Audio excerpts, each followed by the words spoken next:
សួស្តីអ្នកទាំងអស់គ្នាជួបគ្នាជាមួយនឹងខ្ញុំសាជាថ្មីថ្ងៃនេះខ្ញុំនឹងមកសម្រាយភាគ2រឿង My Dear Lady ហើយភាគ2នេះបានកថាកាន់តែល្អមើលតែម្ដងតោះចង់ដឹងថាវាល្អមើលប៉ុណ្ណាយើងតាមដានទាំងអស់គ្នាមើលឲ្យចប់មិនមែនមើលតែបន្តិចទេអ្នកទាំងអស់គ្នាមើលឲ្យចប់សាច់រឿងរបស់យើងមកដល់កន្លែងដែលឆឹងលីសួរទៅជំនួយការវាងថាលីនសុនសុននាងនៅពេទ្យណាអញ្ចឹងណាហើយមូលហេតុដែលធ្វើឲ្យឆឹងលីចង់ទៅមើលលីនសុនសុនហ្នឹងគឺដោយសារតែឆាត់មួយនេះឆាត់ដែលលីនសុនសុននាងទិញឲ្យអញ្ចឹងហើយឆឹងលីគាត់ក៏បញ្ញាប់ទៅមន្ទីរពេទ្យភ្លាមហើយគាត់សុខចិត្តបោះបង់ចោលការណាត់ជួបនិយាយការងារជាមួយគេអញ្ចឹងណានៅពេលដែលមកដល់មន្ទីរពេទ្យពួកគេក៏បានជួបជាមួយនឹងជូឈួនដែលជាមិត្តសម្លាញ់របស់លីនសុនសុនហើយឆឹងលីក៏បានឲ្យជំនួយការវាងទៅគិតលុយថ្លៃពេទ្យព្រោះថាគាត់ជាអ្នករ៉ាប់រងទាំងអស់អញ្ចឹងណាហើយមូលហេតុដែលលីនសុនសុននាងឈឺនឹងគឺដោយសារតែនាងនឹងខំប្រឹងធ្វើការខ្លាំងពេកហើយក្នុងមួយថ្ងៃគឺថានាងនឹងដេកបានតែ2ទៅ3ម៉ោងនោះទេគឺដោយសារតែឆឹងលីនឹងគាត់ដាក់ការងារឲ្យធ្វើច្រើនពេក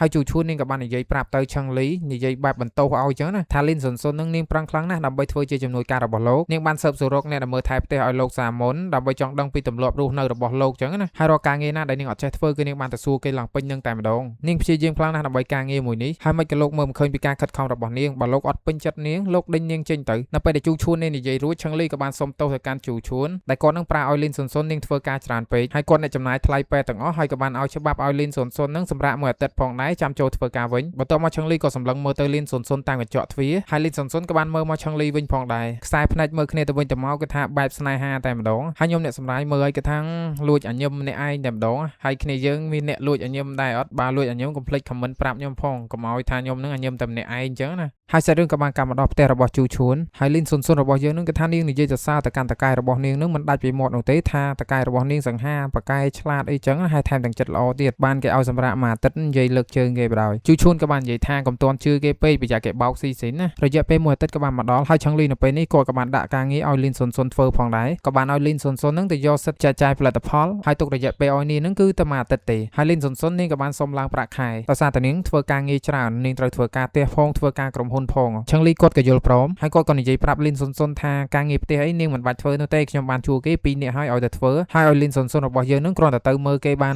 នហើយឆឹងលីក៏សុំចាប់ដៃលីនសុនសុនដើម្បីសហការធ្វើការជាមួយគ្នាអញ្ចឹងណាហើយនៅពេលដែលចាប់ដៃនឹងគឺថាលីនសុនសុនរបស់យើងគេអៀនគេគឺថាគេនឹងបិទមាត់មកចិត្តនោះទេបានចាប់ដៃប្រុសក្មេងហើយលីនសុនសុនរបស់យើងនឹងនាងក៏បានទិញរបស់ញ៉ាំខ្លះដើម្បីយកចិត្តបុគ្គលិកធ្វើការនៅក្នុងក្រុមហ៊ុនអីចឹងណាដើម្បីឲ្យនាងនឹងស្រួលធ្វើការហើយម្នាក់ស្រីនេះគាត់មានឈ្មោះថាប៉ៅសៀវជីងដែលជាបុគ្គលិកសំខាន់មួយដែរនៅក្នុងក្រុមហ៊ុនបន្ទាប់មកយើងក៏បានឃើញកញ្ញាម្នាក់ទៀតហើយដែលគាត់គឺជាអ្នកចាប់ការនៅក្នុងក្រុមហ៊ុនគាត់មានឈ្មោះថាលីនគាត់បានយកឯកសារផលិតផលឲ្យទៅលីនសុនសុនដើម្បីឲ្យនាងទៅយកសិទ្ធិចែកចាយផលិតផលហើយលីនសុនសុនរបស់យើងនឹងគឺថានាងមិនដឹងជាទៅតាក់ទងអ្នកណាទេដោយសារតែគាត់នឹងអត់ដឹងអត់ស្គាល់គេចឹងហើយនាងនឹងក៏បានទៅសួរសៀវជីងហើយសៀវជីងនឹងនាងក៏បានលួចប្រាប់លីនសុនសុនបើតាមច្បាប់របស់ក្រុមហ៊ុនគេនឹងគឺគេមិនឲ្យលួចប្រាប់នោះទេការងាររបស់អ្នកណាអ្នកនោះអ្នកទៅធ្វើចឹងណាប៉ុន្តែសៀវជីងនឹងនាងបានយល់ទៅដល់លីនសុនសុនដែលបានទិញរបស់ឲ្យនាងញ៉ាំមកចឹងហើយនាងក៏លួចប្រាប់តែម្ដងទៅនាងបាននិយាយថាអ្នកចាប់ការថ្មីនៅក្នុងក្រុមហ៊ុនអ៊ីងស៊ូនឹងមានឈ្មោះថាអេរិចនៅពេលដែលបានតម្រុយប៉ុណ្ណឹងហើយលីនសុនសុនរបស់យើងនឹងក៏បានទៅក្រុមហ៊ុនរបស់អេរិចនៅពេលដែលមកដល់ក្រុមហ៊ុនរបស់អេរិចនឹងនាងក៏បានសួរទៅបុគ្គលិកធ្វើការនៅនឹងថាសូមជួបអេរិចអីចឹងណាហើយបុគ្គលិកនឹងក៏បានសួររកបានណាត់ជួបនឹងញាណប័ណ្ណរបស់នាងប៉ុន្តែលីនសុនសុនរបស់យើងនឹងគឺថានាងអត់មានទាំងអស់ចឹងគឺគេអត់ឲ្យជួបនោះទេហើយដោយសារតែអ្នកធ្វើការក្រុមហ៊ុនមួយគឺថាពេលវេលារបស់គេគឺមានតម្លៃខ្លាំងចឹងណាចឹងរកការណាត់ជួបនីមួយគឺសិតតែមានការណាត់ទុកមុនហើយលីនសុនសុនរបស់យើងនឹងគឺថាមកឆៅតែម្ដងអត់មានការណាត់ទុកមុនអីទេដោយសារតែនាងអត់ដឹ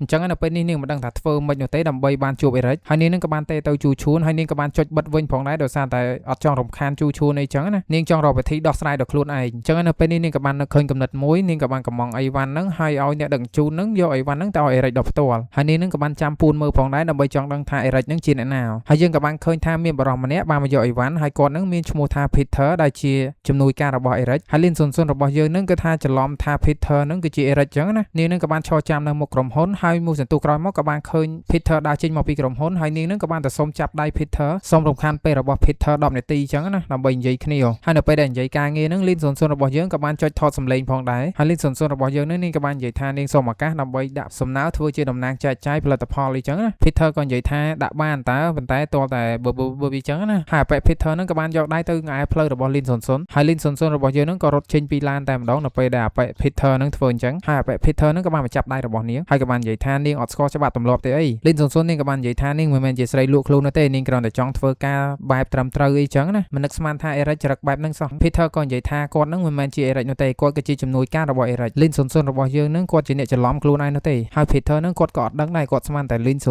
ុននឹងមកតាក់តងគាត់ដើម្បីចង់ឲ្យគាត់នឹងជួយនិយាយជាមួយ Eric ឲ្យចឹងណាហើយ Lin ស៊ុនរបស់យើងនឹងក៏បានដកទូរស័ព្ទដែលនាងលួចថតសំឡេងនឹងចេញមកហើយនាងនឹងក៏បានគម្រាមទៅកាន់ Peter ថាបើមិនជួយនាងឲ្យទៅជួប Eric ទេនាងនឹងធ្វើឲ្យសារសំឡេងនឹងបែកធ្លាយចឹងណាគឺថាពាក់ Peter នឹងជាប់អន្ទាក់របស់គេបដ ாய் Peter ក៏បានប្រាប់ទៅ Lin ស៊ុនថាស្អែកព្រឹកម៉ោង 10 Eric នឹងទៅមើលហាងនៅក្បែរដែលក្រុមហ៊ុនរបស់គាត់ធ្វើការនាងទៅទីនោះទៅនឹងឃើញគាត់ហើយសាច់រឿងក៏បានកាត់មកដល់ថ្ងៃស្អែកយើងក៏បានឃើញថា Peter ជាមួយនឹង Eric បានមកមើលការតាំងផលិតផលនៅក្នុងហាងហើយ Peter ក៏បានសញ្ញោទៅកាន់ Lin ស៊ុនឲ្យ Lin ស៊ុនមកជួប Eric អីចឹងណាហើយ Peter ក៏ដើរចេញពីទីនេះដើម្បីទូឱកាសឲ្យ Lin ស៊ុននិយាយគ្នាជាមួយនឹង Eric អញ្ចឹងនៅពេលនេះ Eric ក៏បានកលេចឃើញទៅ Lin ស៊ុនហើយគាត់នឹងដើរតម្រង់ទៅកាន់ Lin ស៊ុនតែម្ដងដោយសារតែគាត់នឹងគឺស្គាល់ Lin ស៊ុនរួចមកហើយតែ Lin ស៊ុនរបស់យើងនឹងឯងគឺអត់ស្គាល់គេហ៎បន្ទាប់មក Lin ស៊ុននាងក៏បានណែនាំខ្លួនអីចឹងណាហើយ Eric គាត់ថាមិនបាច់ណែនាំខ្លួននោះទេគាត់ស្គាល់នាងបាត់ទៅហើយអញ្ចឹងហើយ Lin ស៊ុនរបស់យើងគឺថានាងឆ្ងល់តែម្ដងថា Eric ស្គាល់នាងតាមណាអញ្ចឹងណាបន្ទាប់មក Eric ក៏បានយករូបជូឈួនឲ្យ Lin ស៊ុនមើលថាគាត់នឹងស្គាល់នាងតាមជូឈួនជាអ្នកណែនាំឲ្យអញ្ចឹងណាអញ្ចឹងជូឈួនគឺថាចាំជួយនាងពីក្រោយរហូតប៉ុន្តែនាងមិនដឹងនោះទេហើយជូឈួននិង Eric គឺជាមិត្តភក្តិនឹងគ្នាកាលនៅរៀនមកម្លេះអញ្ចឹងគឺថាស្រួលជួយ Lin ស៊ុនរបស់យើងនឹងខ្លាំងមែនតើអញ្ចឹងនៅពេលនេះពួកគេទាំងពីរនាក់ហ្នឹងក៏បានស្គាល់គ្នាហើយ Eric គាត់មានឈ្មោះថា Hui Iwang ឈ្មោះពេញរបស់គាត់ហើយគេហៅ Eric ហ្នឹងគឺជាឈ្មោះក្រៅរបស់គាត់ទេហើយ Lin ស៊ុនក៏បានប៉ាវ Eric ហូបបាយហូបម្ហូបថ្លៃអញ្ចឹងណាប៉ុន្តែអាប៉ែឆឹងលីជាអ្នកចេញលុយនោះទេបន្ទាប់មកសាច់រឿងក៏បានកាត់មកដល់ក្រុមហ៊ុនរបស់ឆឹងលីហើយ Lin ស៊ុនរបស់យើងហ្នឹងនាងរំភើបខ្លាំងមែនតើនាងបានយកដំណឹងល្អប្រាប់ទៅឆឹងលីអញ្ចឹងថានាងបានជួប Eric បានសម្រេចហើយឆឹងលីក៏សួរទៅនាងថានាងបា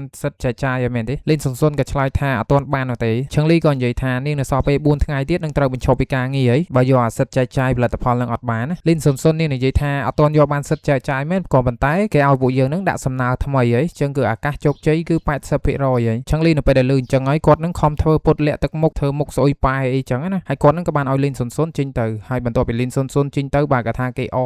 គេសប្បាយចិត្តគេញឹមបិទមាត់មិនចិត្តនោះទេហើយឆឹងលីក៏បានឲ្យ Lin ស៊ុននឹងទៅសរសេរសំណើថ្មីបន្ទាប់ពីធ្វើការងាររួច Lin ស៊ុនរបស់យើងនឹងនាងក៏ទៅបិទភ្លើងហើយនៅពេលដែលអាងឹតឆឹងចឹងគឺថាប៉ែឆឹងលីនឹងគឺឆោឡោពេញផ្ទះតែម្ដងដោយសារតែគេនឹងខ្លាចខ្មោចហើយឆឹងលីក៏បានបន្ថែមឲ្យ Lin ស៊ុនថាកន្លែងណាដែលមានគេគឺគេមិនឲ្យបិទភ្លើងនោះទេហើយ Lin ស៊ុនក៏បានសួរទៅគេថាលោកខ្លាចខ្មោចមែនទេឆឹងលីនិយាយថាគេមិនខ្លាចខ្មោចនោះទេហើយគេធ្វើរឹកគេនឹងដូចជាអត់ខ្លាចខ្មោចចឹងប៉ុន្តែនៅក្រោយខ្នងម៉ែខ្លាចខ្មោចដល់ក៏ហើយនៅពេលដែលកំពុងតែជិះចដាយន្តនឹង Lin ស៊ុននេះក៏បានសុំទៅជួបជូឈួនហើយឆឹងលីគេមិនចង់ឲ្យទៅនោះទេហើយគេនឹងនិយាយរៀបរាប់ឡើងច្រើនដោយសារតែគេនឹងមើលទៅជូឈួនគឺមិនដូចជាមនុស្សស្រីដូចជាមនុស្សប្រុសអីចឹងណាចឹងគឺគេអត់ចង់ឲ្យទៅជួបនោះទេ Lin ស៊ុននាងក៏និយាយថានាងទៅជួបមិត្តភក្តិរបស់នាងដែរមិនមែនទៅជួបប្រុសស្នេហ៍ណាហើយឆឹងលីក៏សួរទៅ Lin ស៊ុនថាមុខមាត់រូបរាងប៉ុនគេនឹងសមនឹងថែបមនុស្សស្រីបែបណា Lin ស៊ុននាងមើលមុខហើយនាងក៏បានឆ្លើយថាថែបរបស់លោកនឹងគឺសមនឹងមេកោខ្លាំងមែនតើនិយាយលេងណាអ្នកនរគេថានាងនឹងមិនបាននិយាយអីទេសាច់រឿងកាត់មកដល់ Lin ស៊ុនមកជួបជាមួយនឹងជូឈួនហើយក៏បានឃើញជូឈួននឹងកំពុងតែញ៉ាយគ្នាជាមួយនឹងប្រុសក្មេងផងដែរហើយ Lin ស៊ុនរបស់យើងនឹងក៏បាននិយាយផ្អាប់នាងលេងផងដែរហើយ Lin ស៊ុនមកនេះគឺនាងមកអរគុណជូឈួនដែលជូឈួនបានជួយនាងពីក្រោយអញ្ចឹងណាហើយពួកគេទាំងពីរនាក់នឹងក៏និយាយរឿងល្អៗលេងជាមួយនឹងគ្នាអីចឹងទៅរឿងរបស់យើងក៏បានកាត់មកដល់ក្រុមហ៊ុនរបស់ឆឹងលីហើយយើងក៏បានឃើញ Eric មកមើលក្រុមហ៊ុនរបស់ឆឹងលីអញ្ចឹងណាហើយការប្រជុំរបស់ពួកគេនឹងក៏បានបញ្ចប់ផងដែរហើយអ្វីគឺដំណើរការទៅយ៉ាងរលូនតែម្ដងប៉ុន្តែមិនទាន់ជោគជ័យ 100% នោះទេដោយសារតែ Eric គឺគាត់នៅយកសំណើនឹងទៅឲ្យថ្នាក់លើរបស់គាត់ទៀតតតែមួយអាទិត្យបានដឹងលទ្ធផលពីថ្នាក់លើរបស់គាត់ហើយនៅពេលដែលរៀបចេញពីប្រជុំហ្នឹង Lin ស៊ុនក៏បានសុំ WeChat Peter អញ្ចឹងណាដើម្បីទុកគម្រាម Peter លើក្រោយទៅហ៊ានលេលើទៀតដឹងតែគុកអញ្ចឹង Lin នៅពេលនេះគាត់មកប្រាប់បុគ្គលិកទាំងអស់គ្នាហ្នឹងថាយប់នេះគឺជប់លៀងគឺថាគាត់ជប់លៀងលើកទឹកចិត្តកូនចៅអីចឹងណាដែលខំធ្វើការ Lin ស៊ុននាងក៏និយាយថាមិនទាន់ជោគជ័យផងមិនក៏បញ្ញាប់ជប់លៀងម៉េចអញ្ចឹង Lin បាននិយាយថាអាកាសជោគជ័យ 90% ហើយគ្មានក្រុមហ៊ុនណាស្អប់យើងហើយមកមើលក្រុមហ៊ុនរបស់យើងនោះទេអញ្ចឹងគឺគេមកមើលក្រុមហ៊ុនយើងមានន័យថាគេពេញចិត្តនឹងក្រុមហ៊ុនរបស់យើងហើយគេចង់សហការរកស៊ីជាមួយនឹងក្រុមហ៊ុនរបស់យើងអីចឹងចំណែកឯអ្នកចាប់ការ Lin នេះវិញគឺថាគាត់នឹងមិនសូវសប្បាយចិត្តជាមួយនោះទេបើសិនជាកម្រងនេះទទួលបានជោគជ័យប្រហែលជាគាត់ត្រូវធ្លាក់ពីតំណែងហើយមើលទៅបានជាគាត់មិនសូវសប្បាយចិត្តអញ្ចឹងយើងមានតែចាំមើលទាំងអស់គ្នាខ្ញុំក៏អត់ទាន់ដឹងច្បាស់ដែរសាច់រឿងរបស់យើងក៏មកដល់កន្លែងជប់លៀងហើយពួកគេទាំងអស់គ្នានឹងក៏បានជួកែវគ្នាអីចឹងទៅប៉ុន្តែអត់មានឃើញ Lin ស៊ុននោះទេអញ្ចឹង Lin នៅពេលដែលអត់បានឃើញ Lin ស៊ុនអញ្ចឹងគាត់ក៏ចេញទៅក្រៅទៅរក Lin ស៊ុននាងបានទៅបន្ទប់ទឹកក៏ហើយនៅពេលនេះគឺថាអាពីល2នាក់នេះគឺថាចង់ញ៉ៃញ៉ៃជាមួយនឹង Lin ស៊ុនអញ្ចឹងណាពួកវាចង់ចាប់ស៊ីស៊ីនអីចឹងណាតែមានអាឆឹងលីរបស់យើងនោះក៏បានមកឃើញហើយវាយពណ៌ដៃនឹងប៉ាំងម៉ែដេកព្រាតហើយគេនឹងក៏បានដឹកដៃ Lin ស៊ុនរត់ចូលទៅក្នុងឡានបាត់ទៅនៅពេលដែលនៅក្នុងឡានហ្នឹងឆឹងលីគឺក៏និយាយថាខានវាយគ្នាយូរដូចរឹងខ្លួនមិនទេវាយអត់ចង់កើតអីចឹងណាអូគេថាគេអួតហើយ Lin ស៊ុនរបស់យើងហ្នឹងនាងក៏អរគុណទៅកាន់ឆឹងលីហើយឆឹងលីនិយាយថាមិនបាច់អរគុណនេះទេឲ្យតែគេឃើញរឿងចឹងគេជួយទាំងអស់ហ្នឹងអូគេថាគេហ្នឹងគឺថាធ្វើចរិតសភាពបរោះជួយស្រីស្អាតតែម្ដងបាទ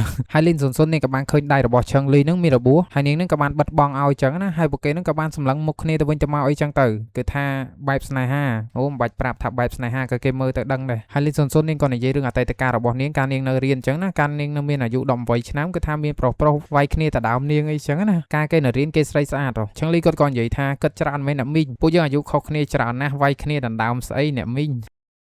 ហើយគេនឹងក៏ងាកមុខចេញហើយលួចសាយម្នាក់ឯងតែម្ដងទៅហើយលីនសុនសុនរបស់យើងគេរៀងខឹងហៅគេអ្នកមីងគេថាហៅគេបងស្រីអីត្រូវតិចចឹងណាហៅគេអ្នកមីងចាស់គេអោយនៅថ្ងៃបន្ទាប់យើងក៏បានឃើញសៀវជីងជាមួយនឹងជំនួយការវាងគាត់នឹងក៏មើលទៅលីនសុនសុនហើយសរសើរលីនសុនសុនថាលីនសុនសុនបកកែធ្វើការអីចឹងណាហើយពេលម៉ៃខេនឹងគេក៏លឺហើយគេក៏និយាយថាគេមិនចូលចិត្តលីនសុនសុននោះទេហើយគេនឹងបានឆោតសម្លឹងទៅកាន់លីនសុនសុនហើយលីនសុនសុនរបស់យើងនៅពេលនេះនាងមានដំណឹងល្អប្រាប់ទៅកាន់បុគ្គលិកទាំងអស់គ្នាថាក្រុមហ៊ុនរបស់យើងនឹងគឺទទួលបានសិទ្ធិចែកចាយពេញលេញ 100% ហើយបុគ្គលិកទាំងអស់ក៏ថាសប្បាយចិត្តខ្លាំងមែនតើចំណែកអីអាពាក់ម៉ៃខេនេះគឺថាគេអត់សប្បាយចិត្តនោះទេប្រហែលជាគាត់ចំណែនលីនសុនសុនហើយលីនសុនសុននេះក៏សួររកឆឹងលីហើយអត់មានអ្នកណាដឹងទេថាឆឹងលីទៅណាឆឹងលីនៅពេលនេះគេក៏បានមកជួយជាមួយនឹងជូឈួនដើម្បីអរគុណទៅកាន់ជូឈួនអញ្ចឹងណាដែលបានជួយលីនសុនសុនពីក្រោយហើយបានសម្រេចការងាររបស់គាត់ហើយឆឹងលីនឹងគឺជាមនុស្សម្នាក់ដែលឆ្លាតខ្លាំងមែនតើគាត់ប្រើលីនសុនសុនឲ្យទៅយកកម្រងមួយនឹងដោយសារតែគាត់ដឹងថាលីនសុនសុនគឺជាមិត្តភក្តិរបស់ជូឈួនហើយគាត់ដឹងទៀតថាជូឈួនគឺជាមិត្តភក្តិដ៏ល្អរបស់អេរិចហើយគាត់ដឹងលទ្ធផលមុនហើយថាកម្រងមួយនេះនឹងទទួលបានជោគជ័យហើយជូឈួនក៏ផ្ដាំថាឲ្យធ្វើល្អដាក់លីនសុនសុនផងប្រធាននាងនឹងគឺគួរអាណិតខ្លាំងណាស់បន្ទាប់មកឆឹងលីក៏នាំលីនសុនសុនមកទិញកៅអៅថ្មីហើយលីនសុនសុនរបស់យើងនឹងគេថាឡកៅអៅច្រើនខ្លាំងមែនតើប៉ុន្តែឆឹងលីគាត់នៅតែថាអត់ស្អាតហើយមើលគេស្លៀកឡើងខ្ជូតប៉ុណ្ណឹងហើយថាគេអត់ស្អាតយ៉ាប់មកបែបនេះខូចហើយរឿងរបស់យើងគឺសូម slash ប៉ុណ្ណេះសិនកុំភ្លេចតាមដានភាគ3បន្តអ្នកទាំងអស់គ្នាហើយអ្នកដែលមើលដល់ចំណុចនេះហើយកុំភ្លេចជួយចុច like និង subscribe ឲ្យខ្ញុំម្នាក់មួយផងហើយកុំភ្លេច comment ពាក្យថាចង់មើលតអីចឹងដើម្បីឲ្យខ្ញុំនឹងដឹងថាអ្នកទាំងអស់គ្នាចង់មើលរឿងនឹងចឹងកុំភ្លេចចឹងមានតែអរគុណទៅកាន់អ្នកទាំងអស់គ្នាជូនពរឲ្យអ្នកទាំងអស់គ្នាសុខភាពល្អសំណាងល្អ